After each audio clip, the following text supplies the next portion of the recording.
I'm Johnny. I'm Chris. I'm Guy. And I'm Will. And we're called Coldplay. How long before I get in? Before it starts, before I Did we start the album again last summer, as all the reports suggest? And the answer is yes, absolutely. We realised that we'd been working quite disparately, and we hadn't even played in a room together for 4 or 5 months. So we went to a tiny rehearsal room in North London, and we played together in a space not much bigger than this carpet. We all got a great buzz off playing together, and then we realised, well, it seems like we've gone wrong on all the other stuff because it doesn't feel as exciting as this. So in September we then went back into another studio in North London and started, stripping everything away from around us and just focusing on the 4 of us playing together. The feeling that we got when we went back into the studio and decided that we needed to be a band again is exactly the same feeling as when we first got into a band together in our first concert, and it's the feeling that we always try and capture in our live performances, and we realised that was the essence of our band.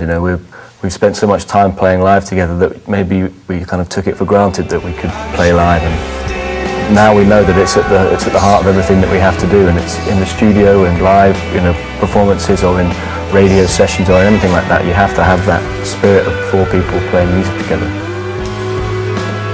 Well, the reason why the record is called X&Y is partly because it looks cool, and partly because we felt like everything we were singing about had 2 sides to it. A lot of the songs are about love and loss, or they're about, the great things in the world versus the terrible things in the world.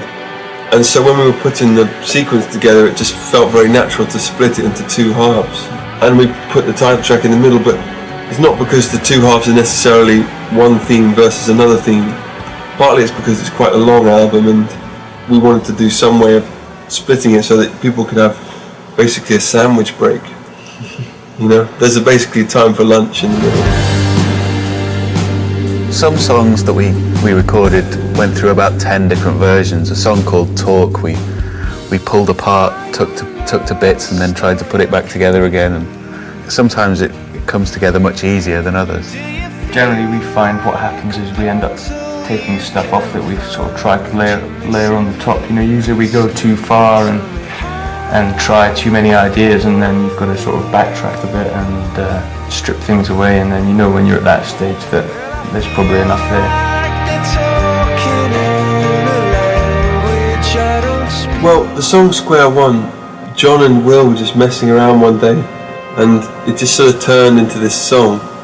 And as soon as it arrived, it was like, okay, that's got to be the opening song. As soon as the song Square One existed, it was always going to open the album, because you can't have a song called Square One and put it track 7. The song Low is designed to be a headphone song. Do you have Where's Wally over here? Where's Waldo? Okay, so that song's designed to be like a massive picture of tons and tons of different things, and then in the heart of it is a song. But really it's about the whole, I think that's slightly musically nerdy, that song, because it's quite indulgent on our behalf. It's just us using all the sounds that we wanted to use. It's the song where Brian Eno appears very briefly, and it's the song where we said, let's buy all these wine glasses and hit them. That's what we were hitting, and we just had real, we played all the studio games on that song. Because if you play them on every song, it turns out rubbish.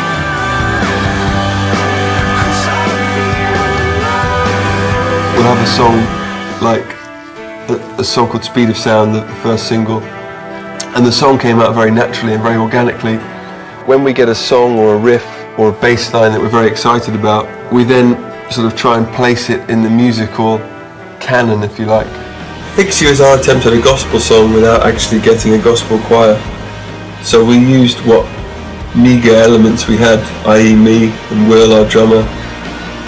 You sing on it live, do you sing on it live? No, I don't sing on the record. Will sings on the record. But your spirit of your singing. Yeah. The spirit of John singing is almost as good as the actual sound of his singing. It's actually better. It's actually better. It's more in tune. Our Message was the last song that was written for the album, it came pretty much while we were trying to mix. I think once we'd got that song, suddenly it all started to feel complete. Finally, you know, felt like we had the right ingredients. Till Kingdom Come, which is kind of the not so secret track. In fact, it's not secret at all, but it's supposed to be. Was originally intended for Johnny Cash, but he never recorded it.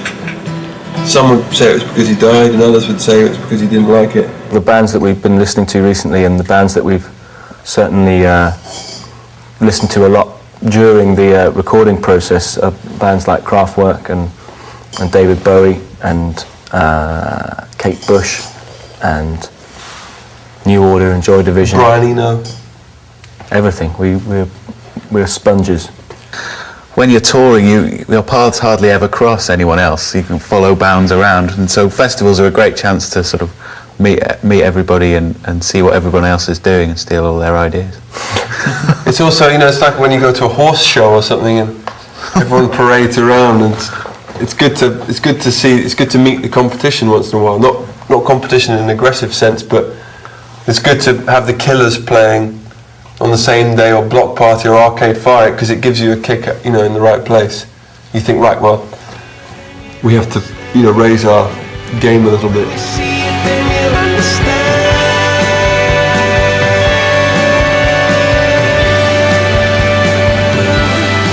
Thank you very much. Good night.